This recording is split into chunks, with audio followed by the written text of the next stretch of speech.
Hello students, welcome back to Isaac's physics classroom. ഇന്ന് നമ്മൾ discuss ചെയ്യാൻ ഉദ്ദേശിക്കുന്നത് വളരെ ഇമ്പോർട്ടൻ്റ് ആയ മാഗ്നറ്റിക്സിലെ ഒരു കൺസെപ്റ്റാണ്, ദാറ്റ് ഈസ് സൈക്ലോട്രോൺ. എക്സാമുകളിലെല്ലാം ഒരുപാട് തവണ റിപ്പീറ്റ് ചെയ്ത് ചോദിച്ചൊരു ക്വസ്റ്റ്യൻ ആണ് സൈക്ലോട്രോൺ. അപ്പോൾ എന്താണ് സൈക്ലോട്രോൺ, അതിൻ്റെ വർക്കിംഗ്, കൺസ്ട്രക്ഷൻ, അതിനുപയോഗിക്കുന്ന ഇക്വേഷൻസ് എന്തൊക്കെയാണെന്ന് നമുക്ക് നോക്കാം. So cyclotron is a device used to accelerate heavy charged particles or ions to high energies by the combined action of alternating electric field and perpendicular magnetic field. ഇപ്പോൾ cyclotron എന്ന device ഒരു accelerator ആണ്, അതായത് charge പാർട്ടിക്കിളിന് speed കൂട്ടാൻ ഉപയോഗിക്കുന്ന accelerator. പക്ഷെ ആ charge പാർട്ടിക്കിളിന് പ്രത്യേകതയുണ്ട്. It should be heavy and charge. ആ ചാർജ് പാർട്ടിക്കിളിന് ചാർജ് ഉണ്ടാവണം, അതുപോലെ തന്നെ ഹെവി ആവണം. ഫോർ എക്സാമ്പിൾ, ഇലക്ട്രോൺ ആക്സലറേറ്റ് ചെയ്യാൻ കഴിയില്ല. ഇലക്ട്രോൺ ആക്സലറേറ്റ് ചെയ്യാൻ കഴിയില്ല എന്ന് പറയാൻ കാരണം ഇലക്ട്രോൺ എലമെന്ററി പാർട്ടിക്കിൾ ആണ്, അതിന്റെ മാസ് വളരെ കുറവാണ്, 9.1 × 10⁻³ ഉള്ളൂ. പക്ഷെ പ്രോട്ടോൺ ആക്സലറേറ്റ് ചെയ്യാൻ കാരണം പ്രോട്ടോൺ ഹെവിയാണ്, കാരണം 1836 ടൈംസ് ഓഫ് ഇലക്ട്രോൺ ആണ് പ്രോട്ടോൺ. പക്ഷെ ന്യൂട്രോൺ ആക്സലറേറ്റ് ചെയ്യാൻ കഴിയില്ല, ന്യൂട്രോൺ ചാർജ് ഇല്ല. അപ്പൊ ചാർജും വേണം, അതുപോലെ തന്നെ ഹെവി ആവണം, ദാറ്റ് ഈസ് പോസിറ്റീവ് അയോൺസ് ഒക്കെയാണ് ഈ ആക്സലറേറ്ററിൽ ആക്സലറേറ്റ് ചെയ്യാൻ പറ്റുക. അപ്പോൾ ഇത് ആക്സലറേറ്റ് ചെയ്യുന്നത് ഒരു combined action of electric field and perpendicular magnetic field ആണ്. അപ്പോൾ ഇലക്ട്രിക് ഫീൽഡ് ആക്സലറേറ്റ് ചെയ്യും, മാഗ്നറ്റിക് ഫീൽഡ് പെർപെൻഡിക്കുലർ കൊടുക്കും. നമുക്കറിയാം, ഓൾറെഡി നമ്മൾ ലോറൻസ് ഫോഴ്സ് പഠിച്ചാണ്, ഒരു ചാർജ് പാർട്ടിക്കിളിന്റെ ട്രാജക്ടറി സർക്കുലർ ഫോം ആവുന്നത് ആ ചാർജ് പാർട്ടിക്കിളിന് പെർപെൻഡിക്കുലർ ഡയറക്ഷനിൽ മാഗ്നറ്റിക് ഫീൽഡ് അപ്ലൈ ചെയ്യുമ്പോൾ ആ ചാർജ് പാർട്ടിക്കിളിന്റെ ട്രാജക്ടറി സർക്കുലർ മോഷൻ ആവും. അപ്പോൾ ഇവിടെ സർക്കുലർ മോഷന് വേണ്ടിയിട്ട് മാഗ്നറ്റിക് ഫീൽഡ് പ്രൊവൈഡ് ചെയ്യുന്നു, അതുപോലെ തന്നെ ആക്സലറേറ്റ് ചെയ്യാൻ വേണ്ടിയിട്ട് ഇലക്ട്രിക് ഫീൽഡ് പ്രൊവൈഡ് ചെയ്യുന്നു. അപ്പോൾ ഇലക്ട്രിക് ഫീൽഡ് ആക്സലറേറ്റ് ചെയ്യും, മാഗ്നറ്റിക് ഫീൽഡ് സർക്കുലർ പാത്ത് എന്തെയും പ്രൊവൈഡ് ചെയ്യും. സർക്കുലർ പാത്ത് പ്രൊവൈഡ് ചെയ്യാനുള്ള കാരണം നമുക്കറിയാം, ലീനിയർ ആക്സലറേറ്റർ ആണെങ്കിൽ സ്പീഡ് കൂടുന്തോറും അതിന്റെ ലെങ്ത് എന്താവും, കൂടി വരും. പക്ഷേ സർക്കുലർ ഫോം ആകുമ്പോൾ നമുക്ക് എന്ത് ചെയ്യേണ്ട, സൈക്ലോട്രോൺ ലെങ്ത് കൂടേണ്ട ആവശ്യം. പക്ഷേ ലീനിയർ ആക്സലറേറ്റർ ഒരു ലിമിറ്റേഷൻ തന്നെയാണ്, കാരണം അതിന്റെ ലെങ്ത് ആണ് ലിമിറ്റേഷൻ. അപ്പോൾ ആ ഒരു സിലിണ്ടറിലൂടെ പോകുന്തോറും ആ സിലിണ്ടർ ലെങ്ത് കൂടി വരണം. അപ്പോൾ ലീനിയർ ആക്സലറേറ്ററിന്റെ ലെങ്ത് ഒരുപാട് വലുതാവും. അപ്പോൾ ആ ഒരു ലിമിറ്റേഷൻ മാറ്റിയിട്ടാണ് നമ്മൾ ശരിക്കും സൈക്ലോട്രോണിന്റെ സർക്കുലർ ഫോമിലേക്ക് വരുന്നത്. അപ്പോൾ സർക്കുലർ ഫോം പ്രൊവൈഡ് ചെയ്യുന്നത് മാഗ്നറ്റിക് ഫീൽഡ് കൊടുക്കുന്നതുകൊണ്ടാണ്, ആൻഡ് ആക്സലറേറ്റ് ചെയ്യുന്നത് ഇലക്ട്രിക് ഫീൽഡ് കൊടുക്കുന്നതുകൊണ്ടാണ്. Construction. Cyclotron consisting of a pair of hollow D-shaped metallic chambers called Ds, that is D1 and D2. They are placed in a evacuated chamber with their diametric edges parallel with a small gap between them.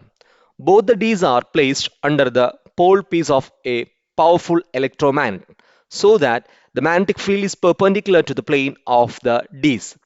A high frequency alternating voltage is applied between the Ds such that the electric field exists only in the space between the Ds.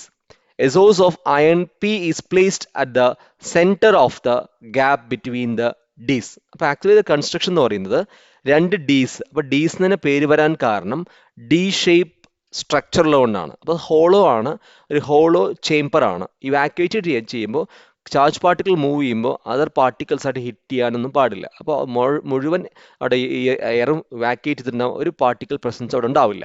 രണ്ട് ഡീസ് ആണ്, അത് D1 and D2. അപ്പോൾ ഇതൊരു D ആണ്, ഇതൊരു D ആണ്. അപ്പോൾ D1 ഇത് ഡി, ഈ രണ്ട് ഹോളോ ചാമ്പേഴ്സ് ആണ്. അപ്പോൾ രണ്ട് ഡീസ് ആണ്. അപ്പോൾ ഡീസിന് പേര് വരാൻ കാരണം ഡി ഷേപ്പ് സ്ട്രക്ചർ ആയതുകൊണ്ട് ഇവിടെ സ്പേസ് ഉണ്ടാവും നടുവിൽ. ഇതാണ് ആ ചാർജ് പാർട്ടിക്കിൾ പി എന്ന പോയിന്റ്. ഈ ചാർജ് പാർട്ടിക്കിൾ എവിടെയാണ് പ്ലേസ് ചെയ്യുക, അതിന്റെ ട്രാജക്ടറിയാണ് വരച്ച് കാണിച്ചിരിക്കുന്നത്. ക്ലിയർ. പിന്നെ പെർപെൻഡിക്കുലർ മാഗ്നറ്റിക് ഫീൽഡ് ആണ് കൊടുക്കേണ്ടത്. നമുക്കറിയാം, പെർപെൻഡിക്കുലർ മാഗ്നറ്റിക് ഫീൽഡ് ഡോട്ട് ആകുമ്പോൾ magnetic field out of the paper ആണ്, ക്രോസ് ആകുമ്പോൾ perpendicular into the paper ആണ്.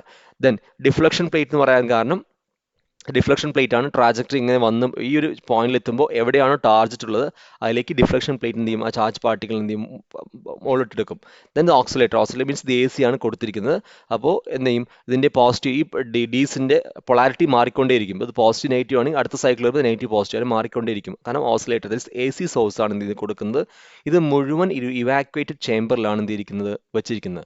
അപ്പോൾ ഏത് പാർട്ടിക്കിളാണോ നമ്മൾ ആക്സലറേറ്റ് ചെയ്യേണ്ടത് ആ പാർട്ടിക്കിൾ നമ്മൾ P എന്ന പോയിന്റിലാണ് പ്ലേസ് ചെയ്യുക. അതിന് വേറെ ഇൻസ്ട്രുമെന്റ്സ് ആക്ച്വലി ഉണ്ട്, ശരിക്കും പ്രോട്ടോൺ ഗണ്ണൊക്കെ വെച്ചിട്ടാണ് അവിടെ എത്തിക്കുന്നത്. അപ്പോൾ അതൊന്നും ഇവിടെ നമുക്ക് എക്സ്പ്ലെയിൻ ചെയ്യാനില്ല. അതായത് ഡീസിനും ഇലക്ട്രിക് ഫീൽഡ് അപ്ലൈ ചെയ്തിട്ടുണ്ടെങ്കിൽ കൂടി ഡീസിൻ്റെ ഉള്ളിൽ ഇവാക്യുവേറ്റഡ് ചേമ്പർ നമ്മൾ ഗോസസ് ലോ പഠിച്ചിട്ടുണ്ടായിരുന്നു inside cavity the field is 0. അപ്പോൾ ക്യാവിറ്റിൻ്റെ ഉള്ളിൽ ഇലക്ട്രിക് ഫീൽഡ് ഉണ്ടാവില്ല, ബട്ട് മാഗ്നറ്റിക് ഫീൽഡ് ഉണ്ടാവും. അപ്പോൾ ആ ഒരു കാര്യം ഇവിടെ ഓർമ്മ വേണം. അപ്പോൾ ഇലക്ട്രിക് ഫീൽഡ് പ്രസൻസ് ആക്ച്വലി കിട്ടുന്നത് ബിറ്റ്വീൻ ദ ഡീസ് ആണ്. ഈ ബിറ്റ്വീൻ ദ ഡീസ് മാത്രമേ ഇലക്ട്രിക് ഫീൽഡ് സ്ട്രെങ്ത് കിട്ടുന്നുള്ളൂ. അതിനർത്ഥം ഈ ബിറ്റ്വീൻ ദ ഡീസ് ആണ് ശരിക്കും ചാർജ് പാർട്ടിക്കിൾ ആക്സലറേറ്റ് ചെയ്യുന്നത്. സ്പീഡ് കൂടുന്ന ഭാഗം ഈ ഭാഗം മാത്രമാണ്. ഉള്ളിലേക്ക് പോയി കഴിഞ്ഞാൽ ഏത് വെലോസിറ്റിയിലാണോ ഉള്ളിലേക്ക് കടക്കുന്നത് ആ വെലോസിറ്റിയിൽ അല്ലെങ്കിൽ ഏത് സ്പീഡിലേക്കാണോ ഉള്ളിലേക്ക് കടക്കുന്നത് അതേ സ്പീഡ് മെയിൻറ്റെയിൻ ചെയ്ത് ഇതുവരെ എത്തും. അപ്പോൾ ഓരോ തവണ ഡീസിൻ്റെ അവിടെ എത്തും ഈ എൻഡിൽ എത്തുമ്പോൾ അതിൻ്റെ സ്പീഡ് കൂടി വരും. ദെൻ ഡീസിൻ്റെ ഉള്ളിലേക്ക് കടന്നു കഴിഞ്ഞാൽ ഏത് വെലോസിറ്റി ഏത് സ്പീഡിലാണോ ഉള്ളിലേക്ക് കടന്നത് അതേ സ്പീഡിൽ എന്ത് ചെയ്യും അത് കറങ്ങി സെമി സർക്കിൾ കംപ്ലീറ്റ് ചെയ്യും. അടുത്ത ഡീസിലേക്ക് കടക്കുമ്പോൾ വീണ്ടും സ്പീഡ് കൂടും. അപ്പോൾ അതിൻ്റെ നെക്സ്റ്റ് സ്റ്റേജിൽ നമുക്ക് വർക്കിംഗ് എക്സ്പ്ലെയിൻ ചെയ്യാം. Working when the applied frequency of AC is equal to the cyclotron frequency of the charged particle, that is mu is qb by 2 pi m, the particle is accelerated continuously at each time it crosses the gap between the discs. Inside the disc, particle executes semicircular motion due to the perpendicular magnetic field present, so that the particle describes a spiral path of increasing radius and finally come out with high velocity. അപ്പോൾ actually സംഭവിക്കുന്നത് കൊടുക്കുന്ന oscillator കൊടുക്കുന്ന ഈ ഫ്രീക്വൻസിക്ക് ഈ cyclotron ഈ frequency match ചെയ്യുമ്പോൾ പറയുമ്പോൾ ഫോർ എക്സാമ്പിൾ പി എന്ന പോയിന്റിൽ ഒരു പോസിറ്റീവ് ചാർജ് പാർട്ടിക്കിളാണ് ആദ്യം വെക്കുന്നത്. അപ്പോൾ പോസിറ്റീവ് ചാർജ് പാർട്ടിക്കിൾ വെക്കുമ്പോൾ ഈ ഡി പോസിറ്റീവ് ഈ ഡി നെഗറ്റീവ് ആണ്. കാരണം ആർ എസ് ഓസിലേറ്റർ എന്ന് പറയുമ്പോൾ അല്ലെങ്കിൽ നമ്മൾ എന്താ പറയുക AC ആണ് കൊടുക്കുന്നത്. അപ്പോൾ ഈ ഡി പോസിറ്റീവ് ഈ ഡി നെഗറ്റീവ് ആണ്. അപ്പോൾ നമ്മൾ വെക്കുന്ന ചാർജ് പാർട്ടിക്കിൾ പോസിറ്റീവ് ആയതുകൊണ്ട് ഈ നെഗറ്റീവിലേക്ക് അട്രാക്ട് ചെയ്യും. അങ്ങനെ ഓപ്പോസിറ്റ് ചാർജ് അട്രാക്ട്സ്. അപ്പോൾ അട്രാക്ട് ഒന്ന് വലിക്കും. അപ്പോൾ സ്പീഡ് കൂടി വലിച്ച് ഉള്ളിലേക്ക് കടന്നു കഴിഞ്ഞാൽ ഉള്ളിൽ ഇലക്ട്രിക് ഫീൽഡ് ഇല്ല. കാരണം ക്യാവിറ്റിൻ്റെ ഉള്ളിൽ ഫീൽഡ് 0 ആണ്. അപ്പോൾ ഏത് സ്പീഡിലാണോ ഉള്ളിലേക്ക് കടക്കുന്നത് അതേ സ്പീഡിൽ എന്ത് ചെയ്യും അത് ഇങ്ങനെ മൂവ് ചെയ്യാൻ തുടങ്ങും. അപ്പോൾ സർക്കുലർ പാത്ത് ഒബെയും കാരണം അവിടെ പെർപെൻഡിക്കുലർ മാഗ്നറ്റിക് ഫീൽഡാണ്. അപ്പോൾ സർക്കുലർ പാത്ത് ഒബെയും. സർക്കുലർ പാത്ത് ഒബെയ്ത് ഇവിടെ എത്തുന്ന ഇൻസ്റ്റന്റ് ഓഫ് ടൈം, അതായത് ഇതിന്റെ ഫ്രീക്വൻസി മാച്ച് ചെയ്യുമ്പോൾ ഇവിടെ നിന്ന് ഇവിടെ എത്തുന്ന ഇൻസ്റ്റന്റ് ഓഫ് ടൈം ഇപ്പോൾ ഇത് നെഗറ്റീവ് ആയിരുന്നു, ഇത് നെഗറ്റീവ് ആവും, ഇത് പോസിറ്റീവ് ആവും, തിരിഞ്ഞു. അപ്പോൾ ഇങ്ങോട്ട് വീണ്ടും വലിക്കും ഫ്രീക്വൻസി അപ്പോൾ ഇങ്ങോട്ട് വലിച്ച് ആക്സലേഷൻ വീണ്ടും കൂടി.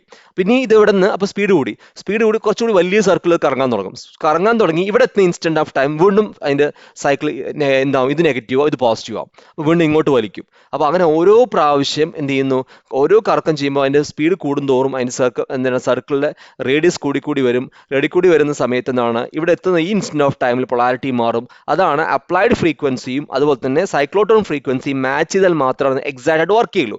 നേരെ മറിച്ച് ഈ പാർട്ടിക്കിൾ ഇവിടെ എത്തുന്ന സമയത്ത് ഇതിന്റെ പൊളാരിറ്റി മാറിയില്ലെങ്കിൽ എന്ത് ചെയ്യും, അത് ആക്സലറേറ്റ് ചെയ്യില്ല. കാരണം സെയിം ഇപ്പോൾ വരുന്ന പോസിറ്റീവ് ആണ്. പോസിറ്റീവ് ഇവിടെ എത്തുന്ന സമയത്ത് ഇത് നെഗറ്റീവ് ആണ്. ഇത് നെഗറ്റീവ് ആയില്ലെങ്കിൽ റിപ്പൽ ചെയ്യും. അപ്പോൾ എന്ത് ചെയ്യില്ല, ആക്സലറേറ്റ് ചെയ്യില്ല. അപ്പോൾ ഇത്ര നേരം ചെയ്ത ആക്സലറേഷൻ വേസ്റ്റ് ആവുന്നത്. അപ്പോൾ അതാണ് ഈ മാച്ചിങ് ഫ്രീക്വൻസി മാച്ച് ആവണം. ഫ്രീക്വൻസി മാച്ച് ചെയ്താൽ മാത്രമേ ഇത് പ്രോപ്പറായിട്ട് എന്ത് ചെയ്യുള്ളൂ, വർക്ക് ചെയ്യുള്ളൂ. അപ്പോൾ ഇതാണ് അതിന്റെ ബേസിക് വർക്കിംഗ് എന്ന് പറയുന്നത്. നമുക്ക് ഇക്വേഷനിലേക്കാണ് പോകേണ്ടത്. സൈക്ലോട്രോണിന്റെ വർക്കിംഗ് കൺസ്ട്രക്ഷൻ കഴിഞ്ഞ് നമുക്ക് ഇക്വേഷൻ പാർട്ടാണ് ചെക്ക് ചെയ്യാനുള്ളത്. നോക്കാം. The charge is entering perpendicular to the field. It experiences maximum magnetic force and executes a circular path. Lorentz force എടുക്കുമ്പോൾ നമ്മൾ വ്യക്തമായി പറഞ്ഞൊരു കാര്യമാണ്. കാരണം θ90 ആവുമ്പോൾ ട്രാജക്ടറി അത് സർക്കുലർ പാത്ത് ആയിരിക്കും. That is FB, that is Lorentz force.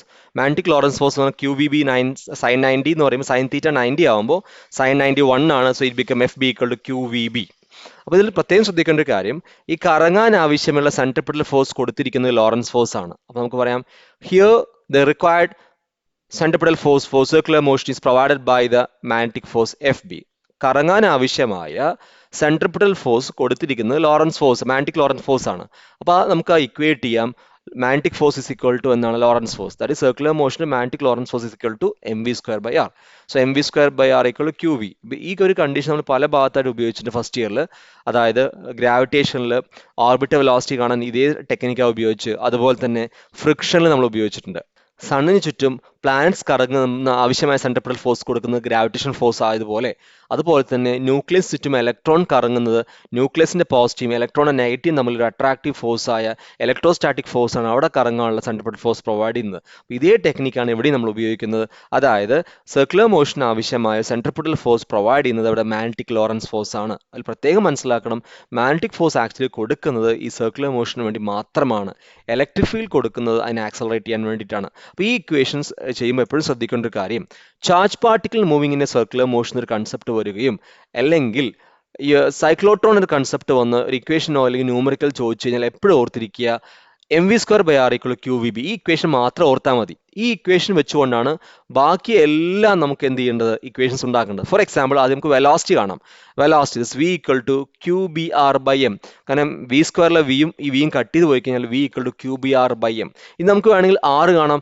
r equal to M V by Q B. അപ്പോൾ റേഡിയസും കിട്ടിക്കഴിഞ്ഞു, സൈക്ലോട്രോൺ റേഡിയസും കിട്ടി, സൈക്ലോട്രോൺ വെലോസിറ്റിയും കിട്ടിക്കഴിഞ്ഞു. ഇത് വെച്ച് നമുക്ക് angular velocity, frequency, time period, energy, acceleration എല്ലാം കാണാൻ പറ്റും. അപ്പോൾ ചാർജ് പാർട്ടിക്കിൾ മൂവിങ്ങിന്റെ സർക്കുലർ മോഷൻ എന്നും സൈക്ലോട്രോൺ എന്ന രണ്ട് കൺസെപ്റ്റ്സിന് എന്ത് ന്യൂമറിക്കൽസ് വരികയാണെങ്കിലും ഇക്വേഷൻ ആവശ്യം വരുവാണെങ്കിലും ഓർത്തിരിക്കുക M V square by R equal Q V B. അപ്പോൾ ഇതിൽ പൊതുവെ ചോദിക്കാറുണ്ട് ചാർജ് മാസ് റേഷ്യോ എന്താണ്, അല്ലെങ്കിൽ ചാർജ് റേഷ്യോ എന്താണ്. രണ്ട് പാർട്ടിക്കിൾസ് തരും, അതിന്റെ മാസ് റേഷ്യോ തരും, അല്ലെങ്കിൽ കൊടുത്ത് അതിന്റെ റേഡിയസ് റേഷ്യോ കാണാൻ വേണ്ടി പറയും. അങ്ങനെയൊക്കെ ചോദിക്കുക ക്വസ്റ്റൻസ് ഇതായിട്ട്. അല്ലെങ്കിൽ ന്യൂമറിക്കൽസ് ഡയറക്റ്റ് ആയിട്ട് സബ്സ്റ്റിറ്റ്യൂഷൻ ന്യൂമറിക്കൽസ് ചോദിക്കാം. അപ്പോൾ നമുക്ക് വെലോസിറ്റിയും കിട്ടി, അതിന്റെ ആറും കിട്ടിക്കഴിഞ്ഞു. Next angular velocity this omega by V by R ആണ് ഒമേഗ എന്ന് പറയുന്നത്. അപ്പോൾ വി നമുക്ക് വിയും അറിയാം, ആറും അറിയാം. അല്ലെങ്കിൽ നമുക്ക് ആ equation star equal M V by Q B ആണ്.